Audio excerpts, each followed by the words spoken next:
स्वागत है दोस्तों मांगा मेलोडी हब्स पर। जैसा कि देख सकते हो द एग्जीक्यूशनर का सीजन 2 आ चुका है, वो भी बहुत समय के बाद। और हाँ, बहुत लोग बोल रहे थे शॉर्ट मास्टरिंग सन सीजन 3 लेकर आओ। अब दोस्तों उसको आने में समय है। सीजन 1 एंड होने के बाद कम से कम उन लोगों ने 7 से 8 महीने का ब्रेक लिया था, तो वैसा सीजन 3 के लिए भी समझो अभी कम से कम होगा 6 से 7 महीना होगा, तो तब तक आराम से दूसरे सीरीज देखिए। तो चलो अब शुरू करते हैं बिना किसी देरी के।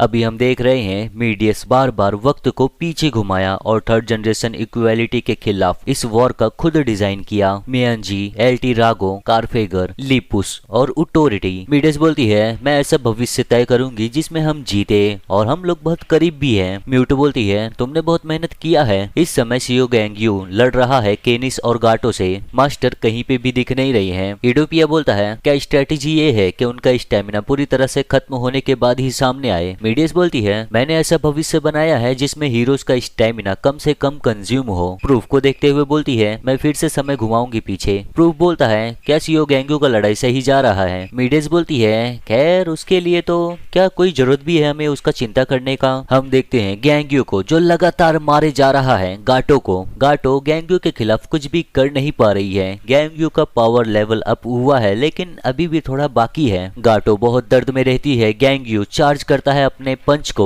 सोल स्ट्रॉम ब्राज और एक बार में ही एक समय में ही कई सारे पंचेस मारता है गाटो को, मगर गाटो भी पीछे नहीं है। गैंग्यू के हर एक पंचेस से बचती है गाटो या फिर ब्लॉक करती है। ब्लॉक तो कर नहीं पाएगी, डॉज ही करती है। गैंग्यू देखता है उसे ऐसा करने के बाद। गाटो गैंग्यू के सामने ही खड़ी रहती है घबराई हुई और ये दोनों को लड़ते हुए देखता रहता है विनस्टोन जो बैठा हुआ है केनिस के ऊपर। हंसते हुए बोलता है तुम दोनों ही और वो लड़की ह्यूमन नहीं है। ये मेरा पहली बार है देखना एनिमल्स को पोजेस करते हुए स्पेशल एबिलिटी को। तू एक डॉग होगा और वो एक कैट होगी। उस बीच ने कुछ तो अजीबोगरीब चीजें उठाई हैं। गैंग्यू को देखते हैं फिर से पंच मारने जा रहा है। इस बार दूसरा टेक्निक है, इस्तेमाल करता है डार्क नोवा स्ट्राइक। फिर से गाटो के ऊपर एक जोरदार पंच मारता है मगर गाटो उससे बचकर गैंग्यू के पीछे आ जाती है। पीछे आकर दूर होकर खड़ी हो जाती है। गैंग्यू का पंच उस पर लैंड नहीं करता। गैंग्यू देखकर बोलता है तू हाथों से फिसलने में बहुत तेज है। फिर नजर घुमाकर देखता है गाटो को, फिर दोनों हाथ का इस्तेमाल करता है। इस्तेमाल करने जाता है एक न्यू टेक्निक का। गाटो देखती रहती है। गैंग्यू इस्तेमाल कर देता है इन्फिनिटी ब्लैक थंडर। गैंग्यू का ये एबिलिटी इस्तेमाल करने के बाद गाटो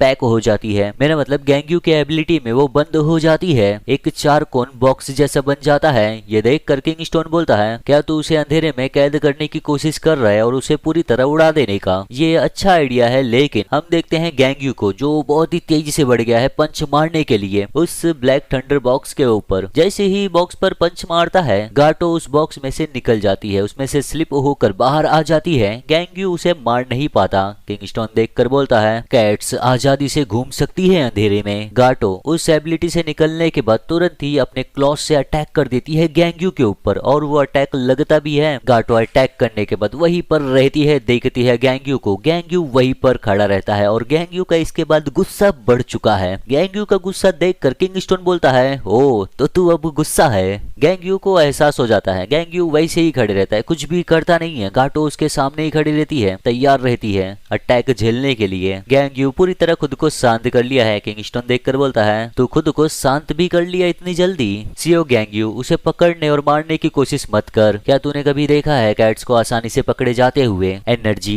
फोकस कर ओपोनेंट्स के एनर्जी फ्लो पर। किंगस्टोन गैंग्यू के साथ ट्रेनिंग करते दौरान 2 समस्याएं पहचाना। फर्स्ट, क्योंकि ये पोजेस करता है इनक्रेडिबल पावरफुल स्पेशल एबिलिटी, इसके वजह से उसे कभी फिजिकल बॉडी को ट्रेन करने का जरूरत ही महसूस नहीं हुआ। इसी वजह से सुपर नेचुरल एनर्जी फ्लो के मामले में वो सिर्फ उससे बाहर निकलने में ही माहिर था, लेकिन अपने अंदर भी रहे एनर्जी का फ्लो वो ठीक से महसूस नहीं कर पाता था। अब दूसरी समस्या ये थी। पास्ट में हम देखते हैं किंगस्टोन गैंग्यू से बोलता है सीओ गैंग्यू उस हरामजादे के बारे में तू क्या सोचता है जिसका तू सामना किया था। गैंग्यू बोलता है वो सभी सभी लोग एक कीड़े हैं जिन्हें गायब हो जाना चाहिए। ये सुनकर विनस्टन मुस्कुराकर बोलता है, अच्छा अब से अपने सामने वाले को कुचल देने लायक कीड़े की तरह मत समझना, उसे अपने जैसा एक फेलो मार्शल आर्टिस्ट समझो। गैंग्यू बोलता है, ये तुम क्या बोल रहे हो? किंगस्टोन बोलता है, अपने एनर्जी को ट्रेन करने के लिए तुम्हें फास्ट ग्रोथ के लिए अपने अपोनेंट को एक व्यक्ति के रूप में रिस्पेक्ट करना होगा। गैंग्यू बोलता है, क्या तुम भी लड़े हो यही सोचते हुए? किंगस्टोन बोलता है, बिल्कुल, मैंने समझने की कोशिश किया कि मेरे अपोनेंट ने इतनी ताकत अपने पास लाने के लिए क्या क्या सहा होगा। जहाँ रिस्पेक्ट देना बनता है वहाँ रिस्पेक्ट देना और उन्हें समझने की कोशिश करना। गैंग्यू सुनकर बोलता है, उन्हें समझने की कोशिश करूं? किंगस्टोन बोलता है, तुम्हें उन्हें समझना नहीं है, लेकिन फिर भी कोशिश करना उन्हें समझने की। प्रेजेंट में हम देखते हैं गैंग्यू को जो गाटो के ऊपर अटैक करता रहता है, एक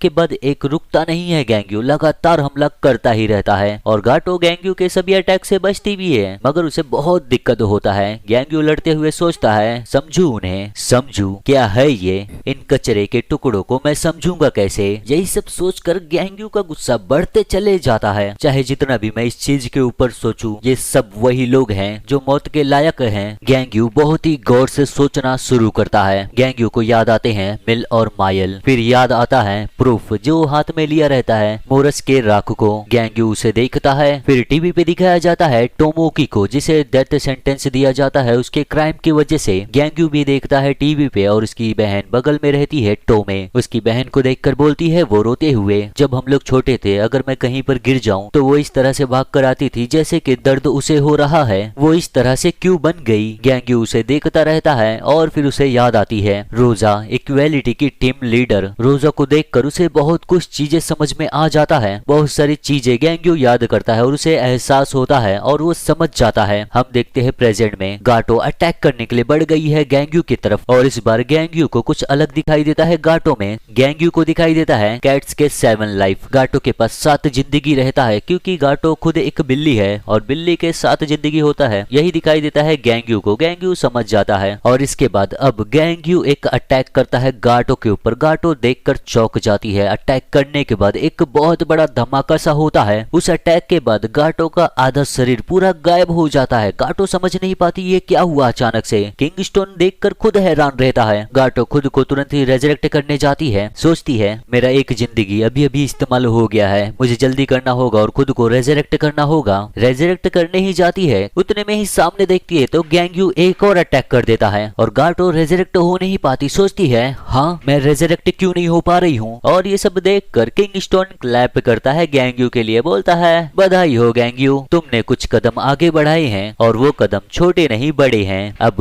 मेरे पास कुछ भी बचा नहीं है तुम्हें सिखाने के लिए। हम देखते हैं गैंग्यू को जो एक लेवल और ऊपर आ चुका है, खड़ा रहता है गाटो के सामने ही, उसका एनर्जी उसके शरीर से निकलता रहता है। गैंग्यू एक और अटैक करता है गाटो के ऊपर और एक और जिंदगी उसका खत्म कर देता है। गाटो रेजरेक्ट होते हुए यही सोचती है मैं क्यों बार बार मर रही हूँ और रेजरेक्ट क्यों नहीं हो रही हूँ। उसे गुस्सा आ जाता है, आधे फॉर्म में ही दोबारा गैंग्यू के ऊपर अटैक करने जाती है गुस्से में और अटैक कर देती है गैंग्यू के ऊपर, मगर गैंग्यू को कुछ भी होता नहीं है। अगल बगल की चीजें सब टूटती है। गैंग्यू वहीं पर खड़ा है और गाटो उसके सामने खड़ी है। गैंग्यू को देखकर हांफती रहती है। गैंग्यू ने गाटो का 3 जिंदगियों को खत्म कर दिया है। अभी जो अटैक हुआ उसने मेरी 3 जिंदगियों को छीन लिया, अब मेरे पास सिर्फ 5 बचे हैं। गाटो उसने सीओ गैंग्यू से वही डर महसूस किया जो उसे किंगस्टोन से महसूस होता है। गैंग्यू को देखकर गाटो बहुत ही ज्यादा डर जाती है, उसके अंदर एक डर आ जाता है। यही सोचती है क्या है ये, इसने आखिर में किया क्या।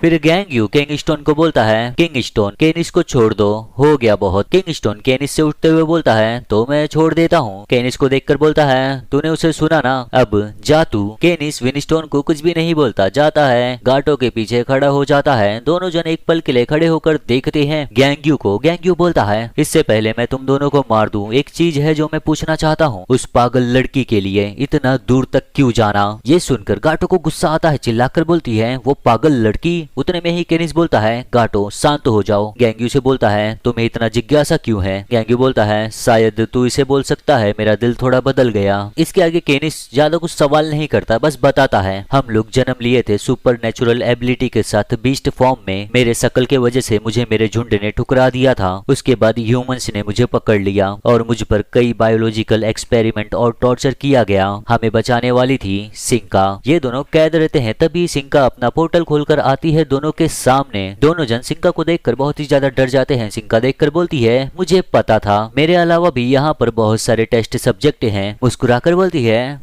तुम लोगों की आंखों में एक चमक है, डरो नहीं, मैं दूसरे ह्यूमन से अलग हूँ। तुम लोग एवोल्यूशन के प्रोडक्ट हो। तुम जैसे किसी को यहाँ इन नाकाम लोगों के एक्सपेरिमेंट का शिकार नहीं बनना चाहिए था। आओ बाहर मेरे साथ और चलो इस टूटी हुई दुनिया को साथ में बदलते हैं। सिंका के मुंह से ये शब्द सुनकर दोनों जन काफी हैरान रहते हैं। अब हम देखते हैं प्रेजेंट में। केनिस बोलता है गैंग्यू से, उस दिन हम लोगों को एक नया जिंदगी मिला सिंका से। गैंग्यू बोलता है, अच्छा। केनिस बोलता है, चलो मैं भी तुमसे एक चीज पूछता हूँ, क्यों तुम ऐसी ताकत होने के बाद भी हमारे साथ हाथ नहीं मिला रहे? गैंग्यू वहीं पर खड़ा रहता है। पुराना गैंग्यू केनिस के शब्दों पर गुस्से से फूट जाता था अब तक, लेकिन सीओ गैंग्यू शांत होकर सवाल का जवाब दिया। बोलता है, पहले तो एबिलिटीज का मैनिफिकेशन ये कोई जेनेटिक फैक्टर नहीं है, बस खाली उन लोगों को जिंदा रखा जा रहा है जिनके पास एबिलिटी है। तो इसका मतलब ये नहीं है कि उनके बच्चे भी जन्म लेंगे एबिलिटीज के साथ, बिना एबिलिटीज के बच्चे भी जन्म लेंगे। अगर ऐसा हुआ तो तुम लोग क्या करोगे? क्या तुम लोग उन्हें मार दोगे म्यूटेंट्स बोलकर? जैसे तुम लोगों को म्यूटेंट समझकर तुम्हारे साथ भेदभाव किया गया, वैसे ही अगर तुम किसी के साथ इसलिए भेदभाव करो क्योंकि उसके पास कोई एबिलिटीज नहीं है, तो तुम भी वही कर रहे हो जो तुम्हारे साथ हुआ था। अगर तुम डिस्क्रिमिनेशन को सही ठहराओगे तो तुम्हारे साथ जो कुछ हुआ था वो भी सही में मान लिया जाएगा, और ये खुद में एक विरोधाभास है। और आखिर में तुम्हारी वजह से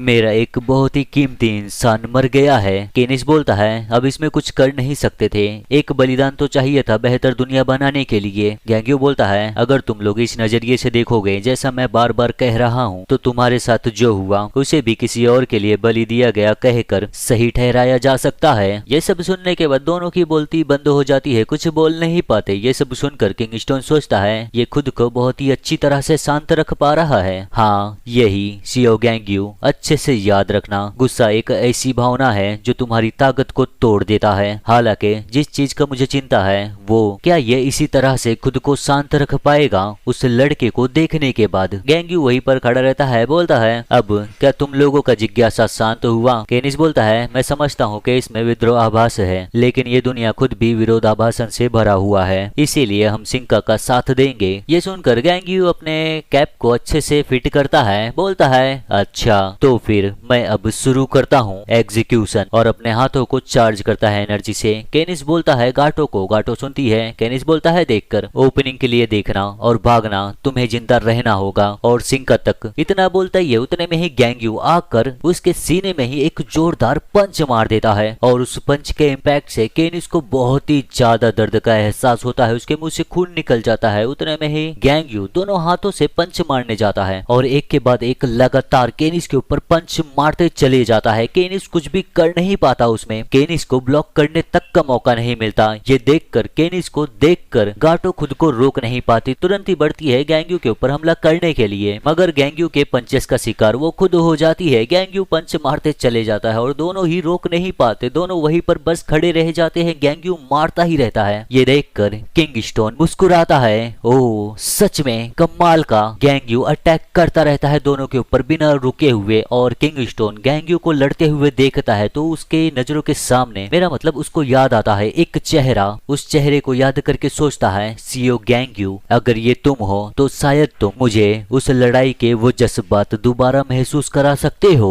और यहाँ पर एक और चेहरा सामने आ गया है जिसके बारे में कुछ भी पता नहीं है ये कौन है। इसी दौरान हम देखते हैं दूसरी जगह पर जहाँ पर है ऑटोरिटी। ऑटोरिटी देखता रहता है अपने वॉच को, वहीं पर खड़ा रहता है और काफी समय से खड़ा रहता है, क्योंकि ऑटोरिटी को कुछ तो अजीब सा महसूस हो रहा है। और इसके पीछे ही बैठ रहती है मेलिडिटी। बोलती है, हे फॉर्मर एसोसिएशन प्रेसिडेंट, क्या तुम लड़ने वाले नहीं हो? ये तुम क्या कर रहे हो? बस वहीं पर खड़े होकर बस अपनी वॉच को देखे जा रहे हो। ऑटोरिटी बोलता है, बस थोड़ा सा रुक जा, तू कचड़े के टुकड़े, और तू मुझे बोल फ्यूचर एसोसिएशन प्रेसिडेंट। मेलिडिटी बोलती है, तू यहाँ पे मरने वाला है तो तेरा मतलब क्या है फ्यूचर को बोल के? ऑटोरिटी बोलता है, शांत हो जा 30 बार, और या फिर ये बदल गया 40 बार। हाँ हाँ, ये अभी एक बार और बदला। मेलिडिटी बोलती है, क्या है ये? तू वहीं पर खड़ा है और मैं तेरे सामने ही हूँ। तब ये ऑटोरिटी को और एक बार महसूस होता है, सोचता है, जरा देखो तो चीजें बहुत ही ज्यादा दिलचस्प हो गई हैं, है ना? मेलिडिटी खड़े होकर बोलती है, फॉर्मर एसोसिएशन नहीं, फ्यूचर एसोसिएशन प्रेसिडेंट, मैं पहले अटैक करने वाली हूँ, ठीक है? ऑटोरिटी बोलता है, बिल्कुल, जैसा तेरा मन करे वैसा कर। मेलिडिटी थोड़ा हैरान हो जाती है, देखती है उसे। ऑटोरिटी बोलता है, वैसे भी तेरा पहला होगा समनिंग। एक समनिंग स्नेक को समन करेगी तू मैजिक इस्तेमाल करके, है ना। ये सुनकर मेलिडिटी के पास कोई शब्द नहीं बचते, चौंक जाती है। वो बोलती है तुझे कैसे पता इसके बारे में। ऑटोरिटी बोलता है सुनकर, ओ जैसा लगा था, फ्यूचर एसोसिएशन प्रेसिडेंट का पोजीशन मेरा ही होगा। मेलिडिटी एक समनर स्पेशल टाइप, इंसानों के बलि के जरिए वो समन्स के साथ कई तरह के वन टाइम स्पेल वाले टोटम्स बनाती है, जिसे कहा जाता है कपाकोचा का कवेनेंट। अब इसका मतलब क्या है यह मुझे भी नहीं पता। खुद को सन गॉड की प्रॉफिट कहने वाली लड़की अपने कई फॉलोअर्स का बलि चढ़ाकर ताकतवर बनी थी, लेकिन बाद में रोजा ने उसे रेकुलस प्रिजन में कैद कर लिया। जब से रोजा एसोसिएशन की प्रेसिडेंट बनी, साइकोमेट्री यूजर्स के जरिए हर कैदी के अतीत और एबिलिटीज का विश्लेषण किया गया, इसीलिए उसे भी पता था कि उसके खुद के एबिलिटी का पहले ही पता लगा लिया गया था। खड़ी होकर ऑटोरिटी को देखकर सोचती है, मैं मानती हूँ कि ये मेरे एबिलिटीज के बारे में जानता है, लेकिन इसे कैसे पता चला कि अभी मैं किस तरह से इस पर हमला करूंगी। ये व्यक्ति ये खतरनाक है। ऑटोरिटी देखता रहता है। मेलिडिटी अपनी एबिलिटी का इस्तेमाल करते हुए सोचती है, मैं शुरू से ही पूरी ताकत का इस्तेमाल करूंगी। टोटेम समन करती है अपनी एबिलिटी से टोटम्स को। टोटम्स बहुत सारे निकलते हैं जमीन के अंदर से। ऑटोरिटी देखकर बोलता है ओ, और वो सभी समन्स निकलते चले जाते हैं। बहुत सारे समन्स रहते हैं और जमीन से निकलते हैं, बहुत बड़े बड़े रहते हैं। मेलिडिटी अपनी पूरी ताकत लगा देती है इन समन्स को बुलाने के लिए। उसकी आंखें लाल हो जाती है। फिर पड़ती है इंचेंटमेंट। वो सभी समन्स के अंदर कोई भी एनर्जी नहीं रहता, वो जिंदा नहीं रहते। मेलिडिटी इंचेंटमेंट पड़ती है तो उनके अंदर एक एनर्जी जाता है, जिसकी वजह से वो लोग जिंदा होने लगते हैं। और मेलिडिटी बोलती है समन। इतना बोलते ही एक सन क्रिएट हो जाता है। आसमान में एक सन जैसा कुछ तो आ जाता है और वो सभी समन्स जिंदा हो जाते हैं। उनके बीच में खड़ी रहती है मेलिडिटी और उसके सामने खड़ा है ऑटोरिटी। मेलिडिटी बोलती है दिस सन गॉड एंटी टाइटा। मेलिडिटी के सम्मन करने के बाद उसकी आंखों से खून तक गिरने लगता है, क्योंकि मेलिडिटी पूरी ताकत लगा दी है। सन गॉड ऑटोरिटी के नजरों के सामने रहता है। ऑटोरिटी भी थोड़ा हैरान रहता है और फिर मेलिडिटी अपनी पूरी ताकत से अटैक कर देती है। सन गॉड के वजह से, उसकी मदद से अटैक करने के बाद एक बहुत बड़ा धमाका होता है। अगल बगल की चीजें जो रहती हैं, बिल्डिंग्स जो रहती हैं, सब कुछ टूटने लगता है। एक बहुत बड़ा रोशनी उठता है। अटैक होने के बाद हम देखते हैं, धूल हटने के बाद हम देखते हैं मेलिडिटी को। मेलिडिटी हाँफती रहती है और उसके अगल बगल की चीज सब कुछ तबाह हो गई है। मेलिडिटी अटैक करने के बाद सोचती है, मैंने सब कुछ इसमें लगा दिया था, अगर इससे भी वो नहीं मरा। यही सोचकर देखती है ऑटोरिटी को। और अब हम देखते हैं धूल हटने के बाद ऑटोरिटी नीचे गिरा पड़ा हुआ है। वो कुछ कर नहीं पाया, इस हमले की वजह से वो मर चुका है। ऑटोरिटी का अंत हो गया है। और ये देखकर मेलिडिटी खुद चौंक जाती है। यही बोलती है हाँ। और ऑटोरिटी के मरने के बाद इस चीज का एहसास होता है मीडियस का। मीडियस भी चौंक जाती है।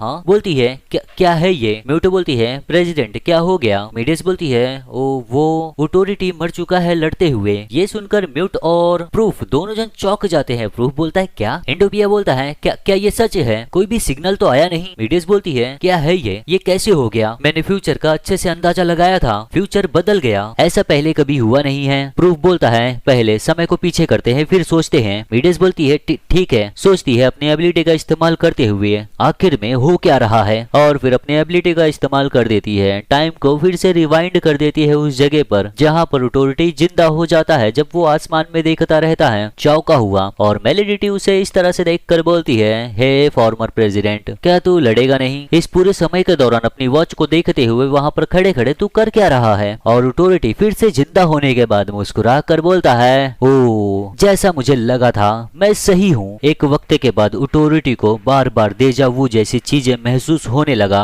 ऑटोरिटी मेलिडिटी के सभी अटैक्स को देख पाता है। यही सोचता है क्या ऐसा इसलिए क्योंकि हम दोनों ही टाइम बेस्ड एबिलिटी यूजर्स हैं, लेकिन यहाँ सब बस टुकड़ों में दिख रहा है, मैं पूरी तरह तस्वीर नहीं देख पा रहा हूँ। फिर भी वो तीव्र पल मुझे बिल्कुल साफ याद है। ये क्या मैं कुछ भी कर नहीं सकता, कोई ना कोई रास्ता जरूर होगा। और फिर ऑटोरिटी ने फैसला कर लिया मौत का अनुभव करने का। सबसे भयानक पल इंसानों के लिए। और ओरिजिनल टाइमलाइन में वापस आने के बाद ऑटोरिटी मन में हंसते हुए सोचता है तो ये वो एहसास है जो महसूस करते हैं भविष्य देखने वाले। ऑटोरिटी मीडियस के रिवाइंड एबिलिटी को रीड करना सीख लिया। ऑटोरिटी वॉच को देखते हुए सोचता है मुस्कुराकर, सबसे पहले मीडियस की तरफ से कोई खबर नहीं आया। खैर वो काफी घबरा गई होगी क्योंकि चीजें उसके बनाए हुए टाइमलाइन के मुताबिक नहीं चल रहा है। मीडियस के ओरिजिनल प्लान के मुताबिक ऑटोरिटी और मेलिडिटी के लड़ाई में शुरुआत में ऑटोरिटी पूरी तरह से हैवी रहता है, लेकिन जिस पल मेलिडिटी एंटी को समन करती है उसके बाद ऑटोरिटी एक्सपेक्टेड से ज्यादा वक्त लेकर जीत हासिल करता है। लेकिन अब मेलिडिटी खड़े होकर बोलती है, फॉर्मर एसोसिएशन प्रेसिडेंट, मैं तुम पे हमला करने वाली हूँ पहले, ठीक है। ऑथोरिटी उसे देखता रहता है। मेलिडिटी सम्मन करती है, एंटी अब मारो। यहाँ तक के ऑथोरिटी अब जब वो आया है भविष्य रीड करके, तो उसे थोड़ा भी समय बर्बाद करने का जरूरत नहीं है। Acceleration 8x। ऑथोरिटी 8 गुना ज्यादा रफ्तार से मेलिडिटी के ऊपर पंचेस मार के उसके आर पार निकल जाता है और मेलिडिटी को कुछ पता भी नहीं चलता। ऑथोरिटी उसके पीछे आकर खड़ा हो जाता है। मेलिडिटी मुड़कर देखती है ऑथोरिटी को, यही सोचती है हाँ। ऑथोरिटी मेलिडिटी को तिरछी नजर से देखकर बोलता है, मुझे तेरे मूवमेंट्स के बारे में सब कुछ पता है। अगर मैं ओपोनेंट के मूवमेंट के साथ साइन करके वक्त को एक्सेलरेट कर दूं तो इफेक्ट डबल हो जाएगा। इतना बोलने के बाद ऑथोरिटी के अटैक का असर होता है मेलिडिटी के ऊपर। अब कई सारे पंचेस एक बार में ही मेलिडिटी के ऊपर गिरते हैं और उसका इम्पैक्ट कुछ ऐसा रहता है कि मेलिडिटी के पूरे शरीर से खून ही खून निकलने लगता है। मेलिडिटी के शरीर से खून छींटों में निकलता है और उन छींटों से ऑथोरिटी भीग जाता है। खून में भीग कर ऊपर देख कर मुस्कुराते हुए बोलता है, हो मुझे बहुत ही अच्छा महसूस हो रहा है।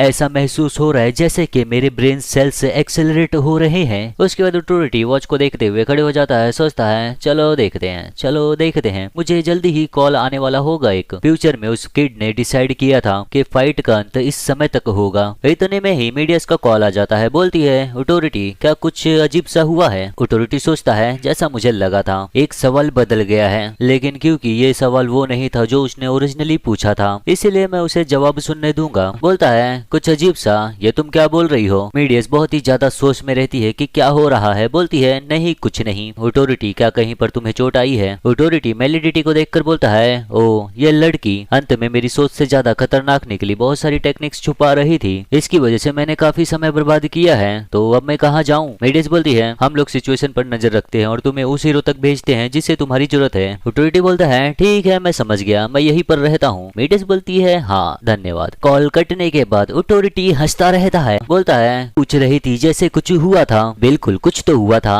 लेकिन मुझे नहीं लगता मैं बताऊंगा तुझे। तू घमंडी लड़की, अब से भविष्य मेरे साथ है। मीडियस मैं तेरी इस एबिलिटी का अच्छा इस्तेमाल करूंगा। और अब हम देख रहे हैं उस जगह पर जहाँ पर है गैंग्यू। अपनी एबिलिटी से गाटो और केनिस को दोनों को पकड़ लिया है, एक जगह पर रखा है, उसके सामने ही खड़ा रहता है। बोलता है हे डॉग एंड कैट, तुम लोगों का मास्टर कहाँ पर है? अगर तुम लोगों ने मुझे बताया तो मैं तुम लोगों को बिना दर्द के मौत दे दूंगा। केनिस बोलता है दर्द तुम कह रहे हो, दर्द बर्दाश्त करने का मुझे आदत है, लेबोरेटरी में मैंने हद से ज्यादा दर्द बर्दाश्त किया है। गैंग्यू बोलता है ओ ऐसा है, मगर तेरे कॉमरेड को तो देखकर लगता नहीं। ये सुनकर केनिस देखता है गाटो को, तो गाटो का हालत बहुत ही ज्यादा खराब है, उसके आंखों से आंसू गिरने लगता है। गाटो के सेंसेस भी इतने काम नहीं करते। केनिस बुलाता है गाटो को। बोलता है गाटो। गाटो बोलती है चिंता मत करो केनिस, चाहे कुछ भी हो जाए, कितना भी दर्द हो और या फिर कितना भी दर्दनाक हो, मैं कुछ भी नहीं बताने वाली। ये तुम्हें भी पता है ना, मेरे मुंह कभी खुलते नहीं। ये सुनकर केनिस को याद आता है वो पल जब वो लेबोरेटरी से भाग गया था और गाटो बच गई थी। और वहाँ के जो ह्यूमंस इंचार्ज रहते हैं वो बोलते हैं गाटो से सब्जेक्ट 27 सब्जेक्ट कहाँ पर भागा? हम देखते हैं गाटो को जो बहुत ही ज्यादा छोटी है, उसे कैद करके रखा गया है। बोलती है मैं नहीं जानती। और वो ह्यूमंस ये सुनकर उसे टॉर्चर करने लगते हैं। गाटो का खून गिरता रहता है, उसे इलेक्ट्रिक शॉक दिया जाता है और ये सब केनिस देखता रहता है। ऊपर से एक जाली बना रहता है, केनिस वहीं पर रहता है, देखता रहता है गाटो को और वो लोग उसे टॉर्चर करते रहते हैं, बता बता कहाँ पर है वो। मगर गाटो बस यही बोलती है रोते रोते, मैंने कहा मुझे कुछ भी नहीं पता है। और गाटो को ऐसा करते देख केनिस को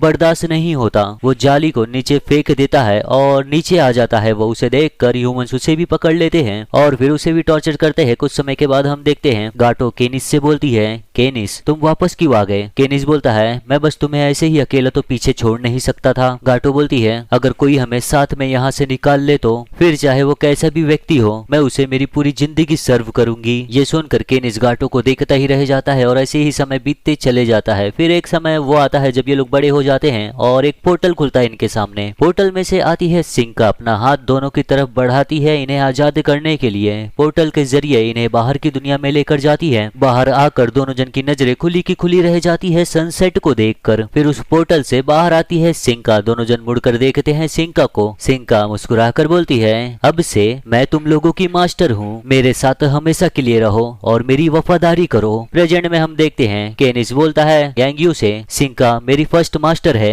और एक डॉग अपने मास्टर को कभी धोखा नहीं देता। गैंग्यू पंच मारते हुए बोलता है हाँ ठीक है तो गुड बाय। और केनिस को एक जोरदार पंच मारने जाता है और उतने में ही केनिस अपना पूरा जोर लगाता है, खुद के आकार को थोड़ा बड़ा करता है गैंग्यू के एबिलिटी से छूटने के लिए। गैंग्यू भी थोड़ा चौंक जाता है, देखता है तो उसका एबिलिटी थोड़ा लूज हो रहा है जिससे उन लोगों को पकड़ा था। जैसे ही गैंग्यू की एबिलिटी लूज होता है, केनिस गाटो को बोलता है अभी गाटो भागो यहाँ से। गाटो भी गैंग्यू की एबिलिटी से छूट जाती है। जैसे ही गैंग्यू की एबिलिटी से छूटती है वैसे ही गैंग्यू एक जोरदार गाटो को ही पंच मारता है। डार्क नोवा स्ट्राइक मारता है उसके पेट में। गाटो के मुंह से बहुत सारा खून निकलता है। तभी गैंग्यू का नजर जाता है केनिस पर, तो केनिस अपने दांतों से अपने फैंग से अटैक करने जा रहा है गैंग्यू के ऊपर। और फिर गैंग्यू अपने पैरों का इस्तेमाल करता है, एक जोरदार उसके मुंह पर ही किक मारता है, मगर गैंग्यू को लगा नहीं रहता कि कुछ ऐसा हो जाएगा। देखता है तो केनिस गैंग्यू के पैरों को ही अपने फैंग्स से पकड़ लिया है। इसके बाद गैंग्यू दूसरा अटैक करने जाता है, इस्तेमाल करता है डार्क सोल डिस्ट्रक्शन और केनिस के पेट में ही अपना हाथ घुसा देता है। केनिस कुछ भी कर नहीं पाता, बहुत सारा खून गिरता है उसके मुंह से और उसके शरीर से नीचे गिरने लगता है। वो गाटो देखकर चिल्लाती है केनिस। केनिस धीरे धीरे खड़ा होते हुए बोलता है गाटो नजदीक मत आओ, अगर तुम भी गायब हो गई तो वो अकेली रह जाएगी, प्लीज मास्टर का अच्छे से ध्यान रखना।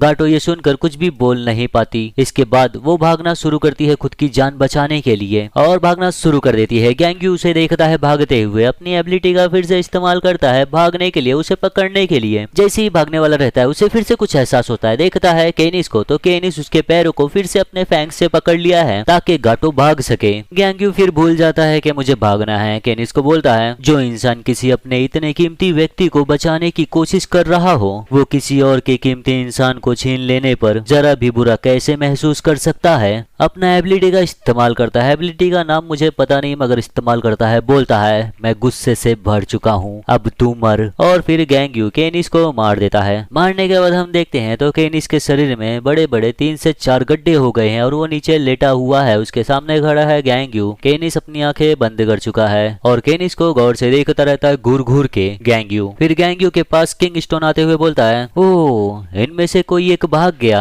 लेकिन फिर भी तुमने अच्छा किया। एक अपोनेंट जिसे दूसरे को बचाने की चाहत है उससे निपटना काफी दिमाग खराब करता है, यहाँ तक कि मेरे लिए भी। गैंग्यू के कंधे पर हाथ रखकर बोलता है तुमने अच्छा किया है, हम दूसरी बार कैट को मार सकते हैं। तो अगला अब हम किससे लड़े, क्या तुम्हारे दिमाग में कोई ओपोनेंट है? गैंग्यू बोलता है नेक्स्ट ओपोनेंट है और ये एक सस्पेंस है। हम देखते हैं उस जगह पर जहाँ पर है सिंका, उसके आंखों से आंसू गिरने लगते हैं। केनिस के बारे में जानकर रोती रहती है वो। हीरो सिंका को रोते हुए देखकर बोलता है तुम रो क्यों रही हो? फिर एक दूसरा विलन बोलता है हंसते हुए क्या तुम्हारा दिमाग खराब हो गया है क्योंकि तुम इतने समय से बाहर नहीं जा पा रही हो? सिंका सभी लोगों को देखते हुए बोलती है केनिस बस इंतजार करो, सारा तैयारी बस हो ही चुका है, मैं पक्का वो दुनिया बनाऊंगी जिसे तुम देखना चाहते थे। अब हम देखते हैं दूसरी जगह पर जहाँ पर है लेपुस। लेपुस अपने मैजिक का इस्तेमाल करके एसविड के ऊपर अटैक करती रहती है और एसविड अपना बैरियर क्रिएट किया रहता है उससे डिफेंस करने के लिए। बोलता है ओए क्या बस तेरे पास इतना ही है रैबिट? लेपुस देखकर सोचती है यहाँ तक के भले ही हम एसविड को बगल हटा दे, वो जो लड़का है उसका एबिलिटी मुझे परेशान कर रहा है। और वो लड़का एसविड के बगल में बैठे बैठे रोते रोते बस यही बोलता है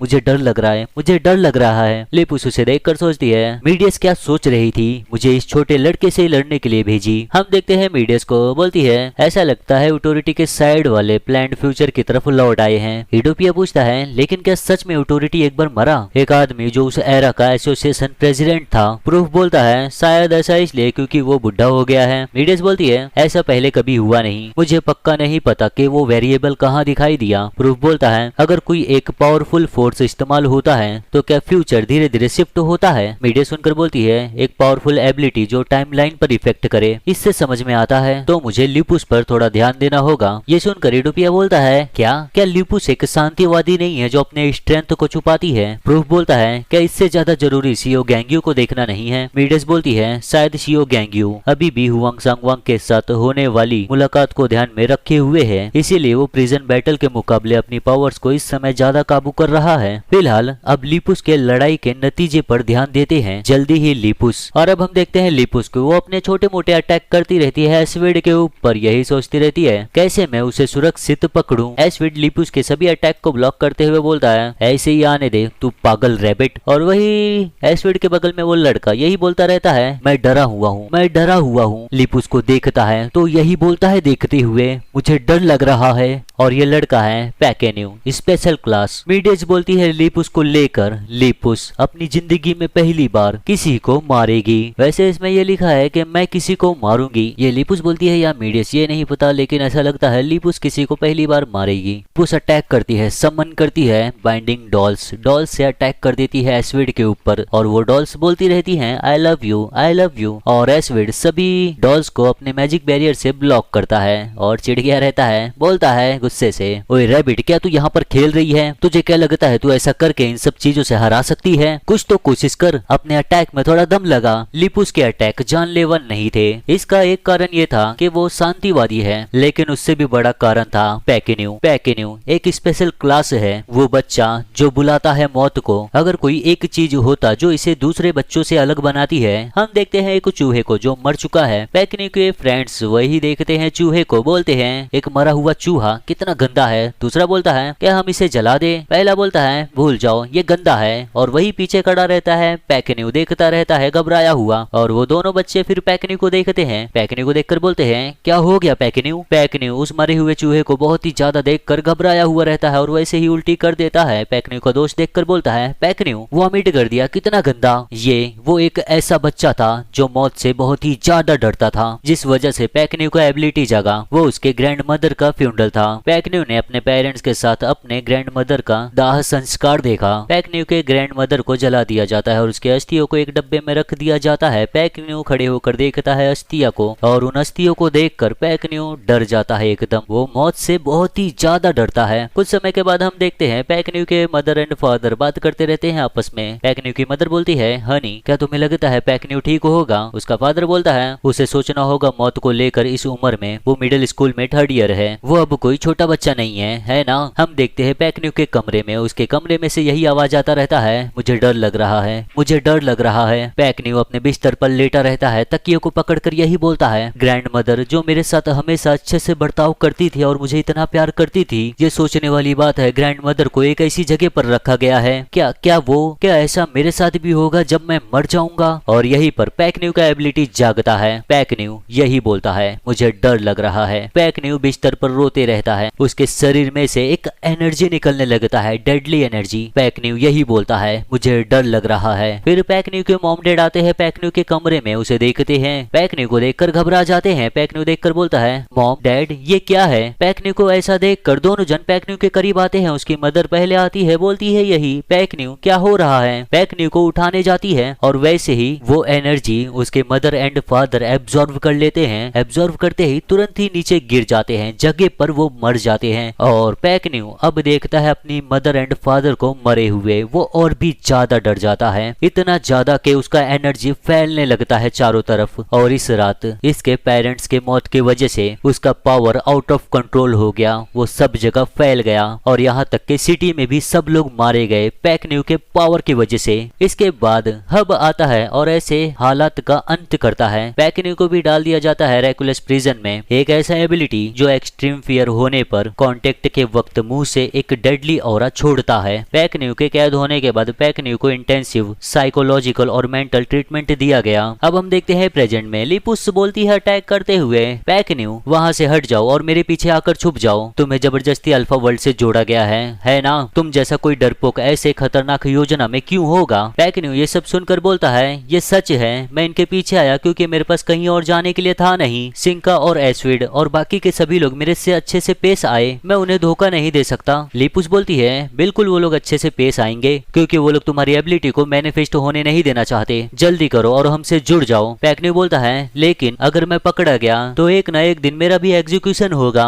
मैं मरने से डरा हुआ हूँ। लिपुस बोलती है वो। पैकेन्यू बोलता है और मेरी मॉम ने बोला था अनजान लोगों का पीछा मत करना और तुम एक वियर्डो हो। लिपुस को गुस्सा आ जाता है, बोलती है मैं कोई वियर्डो नहीं हूँ। इतने में ही एस्विड बोलता है वैसे कपड़े पहनकर ऐसा कहने का तेरा हिम्मत कैसे हुआ? और इतने में ही लिपुस को गुस्सा आ जाता है, सम्मन करती है अपनी एबिलिटी से, बोलती है मैं बस कोई ऐसी हूँ जिसे रैबिट्स पसंद है, और एक बड़े से रैबिट से अटैक कर देती है दोनों के ऊपर। और ये रैबिट देखकर फिर से एस्विड को चिढ़ा जाता है, सोचता है ये लड़की हर बार फालतू का मैजिक इस्तेमाल कर रही है। और एस्विड लिपुस से जिस एबिलिटी को चुराना चाहता है वो मीटियोर समनिंग है। एस्विड चुरा सकता है एबिलिटी एक पर्सन से, समनिंग मैजिक, फिजिकल कांटेक्ट करके उस व्यक्ति से उसका एबिलिटी चुरा सकता है जो उसने हाल ही में इस्तेमाल किया है। और उस व्यक्ति को मारने के बाद तुम चूज कर सकते हो और जो चाहिए वो चुरा सकते हो। इसीलिए लिपुस का मीटियोर लेने के लिए उसे कोई ऐसा तरीका निकालना होगा जिससे वो उसका इस्तेमाल करे, और या फिर लिपुस को मारना होगा। एस्विड सोचता है जैसा मैंने सोचा था ये करने के लिए। फिर पैकन्यू को बोलता है, पैकन्यू मुझे माफ करना, मुझे तुझसे थोड़ा और जिम्मेदारी लेने का जरूरत है। पैकन्यू ये सुनकर उसे कुछ समझता नहीं है, बस देखता रहता है और लिपुस अपने रैबिट से अटैक करती रहती है एस्विड के बैरियर के ऊपर, यही सोचते हुए कैसे ये मैं करूं पैकन्यू को बिना भड़काए और उन बैरियर्स को तोड़ दूं। और फिर लिपुस जिस रैबिट को समन की रहती है वो पैकन्यू के ऑरा से मिटने लगता है। पैकन्यू का ऑरा अनलीस हो जाता है, उसका एबिलिटी चारों तरफ फैल जाता है,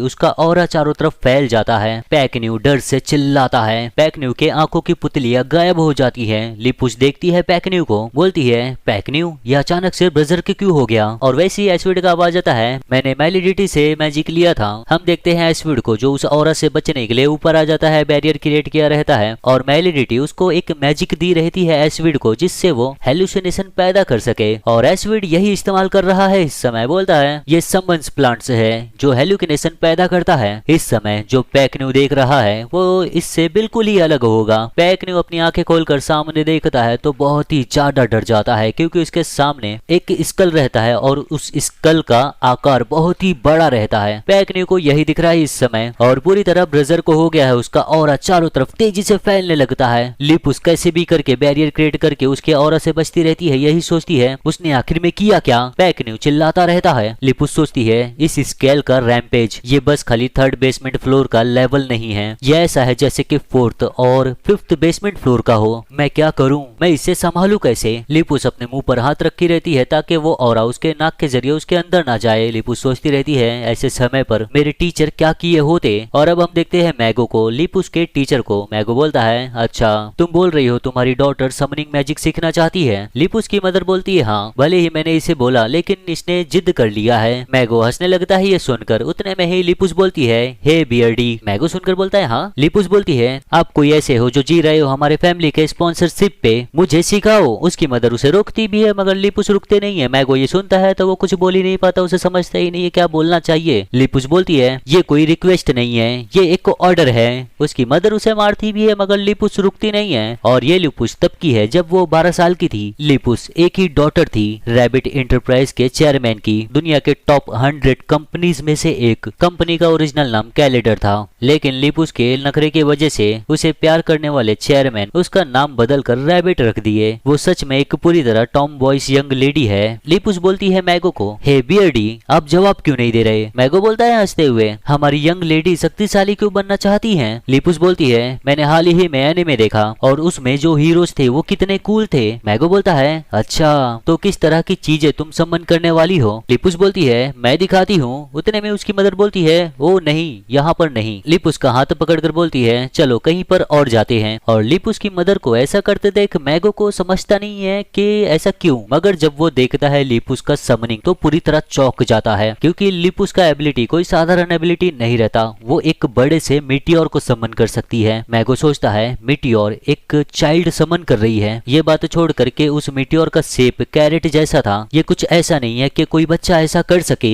लिपुस समन करके हंसती रहती है, बोलती है मैगो को, तो कैसा था ये? मैगो सोचता है ये कोई ऐसी बच्ची है जिसके अंदर बहुत खतरनाक टैलेंट है, अगर ये बच्ची गलत रास्ते पर चली गई तो इससे बहुत बड़ा नुकसान होगा। मेरा कोई योजना नहीं था कि मैं अप्रेंटिस रखूं, लेकिन बोलता है खैर ठीक है मैं तुम्हें अप्रेंटिस के तौर पर एक्सेप्ट करता हूँ। लिपुस बोलती है, बढ़िया मेरा टैलेंट बेस्ट है, थैंक्स मुस्टैंग मैन। मैगो बोलता है, मैं तुम्हें एक्सेप्ट नहीं करूंगा अगर तुम इसी तरह से मुझसे बात करती रही तो। लिपुस बोलती है, नहीं टीचर मुझे पता है कैसे पोलाइट हुआ जाता है। इसके बाद मैगो लिपुस को बहुत सारा समनिंग मैजिक सिखाया, खाली मीटियोर को छोड़कर। लिपुस बोलती है, हे टीचर आप मुझे मीटियोर क्यों नहीं सिखा रहे हो? लिपुस अब थोड़ी बड़ी हो चुकी है। मैगो बोलता है, मिस लिपुस मुझे यकीन है मैंने तुमसे पहले भी कहा पोलाइटली बात करो। लिपुस बोलती है, भले ही मैं पोलाइटली बात करूं, आप मुझे फिर से मीटियोर नहीं सिखाओगे? मैगो बोलता है, इस समय नहीं। लिपुस बोलती है, क्यों? मैगो बोलता है, जब तुम बड़ी हो जाओगी तब मैं तुम्हें सिखाऊंगा मीटियोर, तब तक तुम्हें मीटियोर का इस्तेमाल नहीं करना है, कभी नहीं। मैगो को ऐसा बोलते देख लिपुस भी सोच में पड़ जाती है, बोलती है कभी नहीं। भले ही लिपुस अमीर और घमंडी लड़की थी लेकिन इस बच्ची का दिल बहुत ही साफ था, इसीलिए उसने मैगो का बात माना और मीटियोर का इस्तेमाल नहीं किया। और फिर ऐसे ही धीरे धीरे समय बीत जाता है। लिपुस बड़ी हो जाती है, फिर से आकर बोलती है मैगो को, टीचर टीचर। अब लिपुस है 20 साल की। लिपुस बोलती है अब मैं बड़ी हो चुकी हूँ, क्या अब मुझे जल्दी ही मीटियोर सीख नहीं लेना चाहिए? मैगो बोलता है क्या इतना लंबा समय हो भी गया? तभी तो सोचो तुम्हारे पेरेंट्स तुम्हारे फैशन चॉइस को लेकर क्यों बोल रहे थे। लिपुस बोलती है मैं सभी समनिंग मैजिक को अब संभाल सकती हूँ। मैगो बोलता है तो अब ये समय होता है तैयारी करने का। लिपुस बोलती है तैयारी? मीटियोर इस्तेमाल करने का तैयारी? मैगो बोलता है कुछ चीजें उससे भी ज्यादा जरूरी होती हैं। तैयार हो जाओ हीरो बनने के लिए, प्लीज मेरी साइड किक बन जाओ मिस लिपुस। लिपुस बोलती है साइड किक नहीं, मुझे बस मीटियोर कास्ट करना है, एक ग्रैंड और बड़ा सा मीटियोर। मैगो बोलता है अगर तुम मेरी साइड किक बन जाओगी तो तुम्हें एसोसिएशन एक ऑफिशियली यूनिफॉर्म देंगे। लिपुस बोलती है हाँ तो क्या मैं बस खुद से खरीद सकती हूँ? मैगो बोलता है और जिस तरह से चाहो तुम उस तरह के कपड़े पहन सकते हो, तुम उसे यूनिफॉर्म बोल सकती हो और तुम्हारे पेरेंट्स कुछ भी बोल नहीं पाएंगे। ये सुनकर लिपुस शांत हो जाती है, बोलती है ओ। मैगो ने लिपुस को अपने साइड किक के तौर पे लिया और वो लोग बहुत सारे मिशन पर साथ में गए। और मिशन के दौरान लिपुस को जिज्ञासा हुआ ये इतना शक्तिशाली क्यों है जबकि ये कोई ऑफेंसिव मैजिक इस्तेमाल नहीं करते और खाली यूटिलाइज करते हैं डिफेंस मैजिक। मुझे मीटियोर कास्ट करना है, मीटियोर। और जैसे जैसे और समय गुजरा लिपुस के सामने बहुत सारे चेहरे आए गए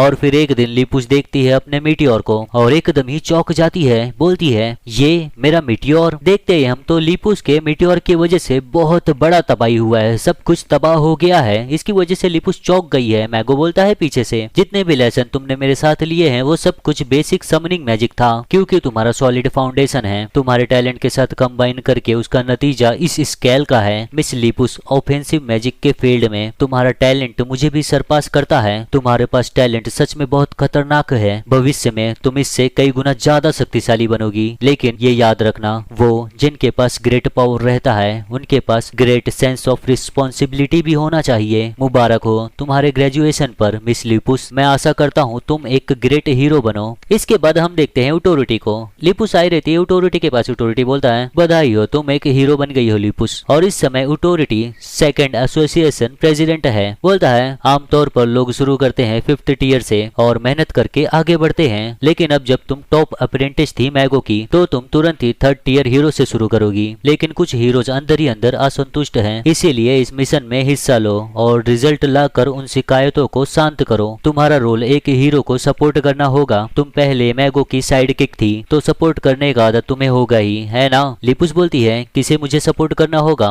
ऑटोरिटी बोलता है जिस व्यक्ति को तुम सपोर्ट करोगी वो। उतने में ही पीछे से आवाज आता है तुमसे मिलकर अच्छा लगा, तुम मैगो की अप्रेंटिस होगी लिपुस। और ये है हीरो, इसका नाम ही हीरो है। बोलता है मैं हूँ हीरो, ये फर्स्ट जनरेशन इक्वालिटी का हीरो है। बोलता है तुमने कहा ये तुम्हारा पहला मिशन है, ज्यादा घबराओ मत, मैं लीड करूंगा। लिपुस बोलती है ओ ठीक है। सोचती है इस व्यक्ति के अंदर बहुत ज्यादा जोश है। हीरो बोलता है जो भी हो लिपुस तुम एक हीरो क्यों बनी हो? लिपुस बोलती है पहले तो मैं सोची कि अगर मैं हीरो बन जाऊंगी तो मैं मीटियोर कास्ट कर पाऊंगी जितना चाहे उतना। मैंने इसी हल्के फुल्के विचार से शुरू किया, लेकिन मेरे टीचर से मिलने के बाद मैं भी उनकी तरह बनना चाहती हूँ और एक ऐसा हीरो बनना चाहती हूँ जो दुनिया के दर्द को हील करे। हीरो सुनकर बोलता है हंसते हुए तुम्हारे पास टीचर बहुत अच्छे थे, वो सच में एक ऐसे व्यक्ति थे जिन्हें इक्वालिटी में इनवाइट करना सही था। तुम मैगो के साथ बहुत सारे मिशन पर गई होगी, लेकिन ये मिशन तुम्हारा फर्स्ट ऑफिशियल मिशन होगा, है ना? लिपुस बोलती है हाँ, क्योंकि टीचर मुझे मिशन पर लेके नहीं गए और आजादी से रहे। हीरो बोलता है तो मैं तुम्हें दिखाऊंगा एक अच्छा उदाहरण कैसे ऑफिशियल मिशन को संभाला जाता है। मैं मेहनत करूंगा ताकि इक्वालिटी के नाम को मैं डुबाऊं ना। लिपुस हंसते हुए बोलती है हो सही, इस व्यक्ति के अंदर बहुत जोश है। और लिपुस का पहला ऑफिशियल मिशन शुरू हो गया। कुछ समय के बाद देखते हैं लिपुस जमीन पर घुटने पर है, वो देखती रहती है हीरो के और उसके चारों तरफ खून ही खून रहता है। लिपुस अपने पहले मिशन पे वो चीज देखी जो चीज लिपुस देख नहीं पाई थी मैगो के साथ, क्योंकि मैगो ने छुपा कर रखा था। हीरो बोलता है एक हीरो को जमीन पे इस तरह से नहीं रहना चाहिए, एक हीरो को हमेशा अच्छे से सीधा खड़ा रहना चाहिए। जल्दी से खड़ी हो जाओ और मुझे देखो। लिपुस देखती ही रह जाती है और उसे अपनी आंखों पर यकीन नहीं होता। हीरो खून में पूरी तरह भीगा रहता है, उसके सफेद कपड़े तक लाल हो जाते हैं। यही बोलता है लिपुस को जल्दी करो। लिपुस वहीं पर बैठी रहती है, उसने पहली बार हीरो। तो दोस्तों ये चैप्टर यहीं पर खत्म होता है, अगले हफ्ते आएगा इसका न्यू चैप्टर, तो इंतजार करो और मिलते हैं अगली वीडियो में। और पसंद आया हो दोस्तों वीडियो तो वीडियो को लाइक करो, कमेंट करो, शेयर करो, हाइप करो और शेयर करो दोस्तों। शेयर करने की बहुत जरूरत है, सख्त जरूरत है। तो चलो मिलते हैं अगली वीडियो में, अभी के लिए बाय।